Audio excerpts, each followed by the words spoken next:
Okay, let's just dive right into this explainer. Today we're unpacking a really fascinating paradox, specifically why Vietnam's tourism sector seems to constantly struggle to break through to that next level. I mean, we're talking about a country with absolutely undeniable world-class potential, breathtaking landscapes, incredible heritage, super dynamic cities. And yet, if you've actually been there or done business there, you know there's this underlying friction in its tourism engine that is just impossible to ignore. Which brings us to the crucial question that literally every traveler, expat, and regional investor in Southeast Asia eventually finds themselves asking. Why does a nation that is so rich in cultural capital constantly battle the exact same tourism complaints year after year? And you probably know exactly what gripes I'm talking about here. We're talking about the absolutely massive transportation gridlock during the Tet holiday, the ever-present airport taxi scams, visa rules that just seem to, well, change or completely conflict depending on who you happen to ask on any given day. You've got these stunning beaches struggling with litter, and major international resort developments that just abruptly stall out mid-negotiation. Now, it's super easy to look at these as isolated incidents, or maybe just a string of bad luck. But as we're going to see today, these are really just the tip of the iceberg. They're symptoms of a much deeper, recurring paradox.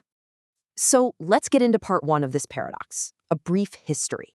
This timeline really maps out the evolution perfectly. Back in 1986, you had the Doi Moi reforms, which basically shifted tourism from a completely state-controlled service into a market-oriented sector.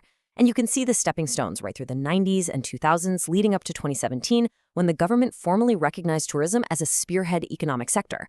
So the industry itself became this fast-paced private sector machine. But here is the catch, and it's a big one.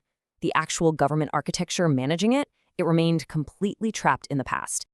That leads us right into part two, the org chart problem, and following the power.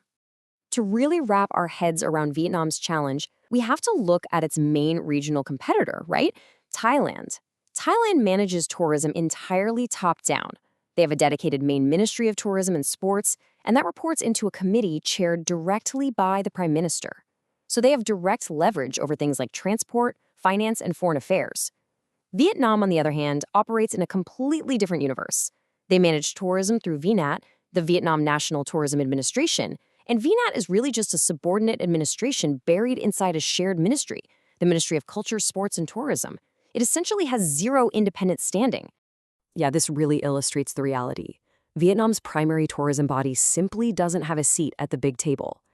In Thailand, tourism sits right there as a peer to finance and transport. But in Vietnam, VNAT is tucked away underneath culture and sports. So when national priorities inevitably collide, VNAT just does not have the independent authority to push a tourism agenda forward. All right, part three, following the tourism budget, or what I like to call David versus Goliath budgets.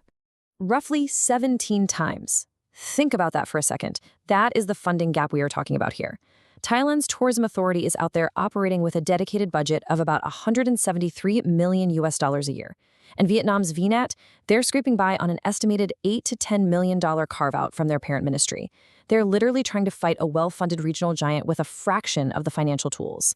And just to put that into perspective for a moment, Vietnam has over 103 million people.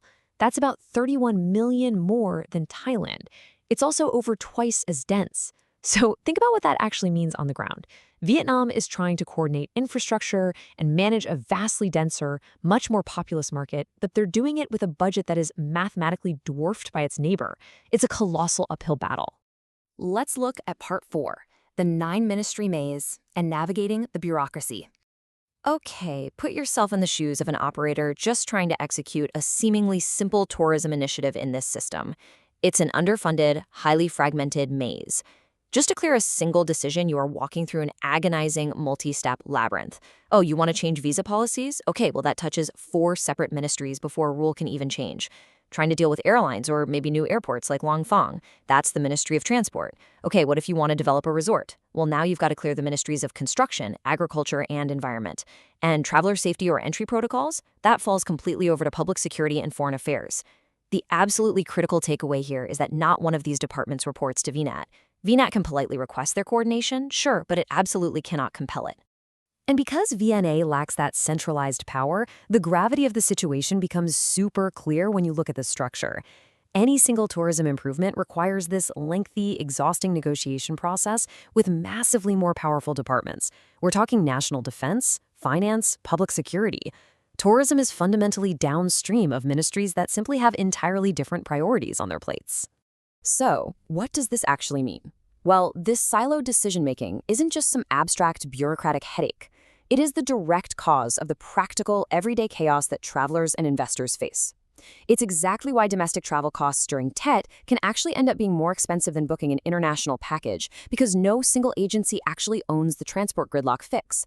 It's why visa rules stay complex. It explains why major international players, like Club Med for example, have tried repeatedly to set up mega resorts in Vietnam, only to walk away.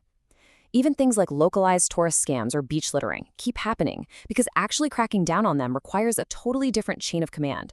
You're relying on the willingness of local police rather than a dedicated, empowered tourism task force.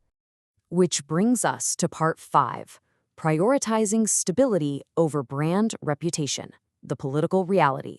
Look, we have to recognize the political reality that dictates all of these structures. As a one-party state, Vietnam inherently and fundamentally focuses on national security and domestic stability first. Ministries like public security and foreign affairs, they are built from the ground up to maintain that order. So for them, international tourism's brand reputation is, quite frankly, a secondary concern. This really explains why you can have negative international press and it doesn't instantly force a structural fix. When strict enforcement makes headlines, it signals domestic order, and that's a win internally, even if it inadvertently scares off some tourists abroad. And honestly, there is no better microcosm for this whole situation than Phu Quoc Island. It's this fascinating, kind of wild look at what happens when private development completely outpaces unified government planning.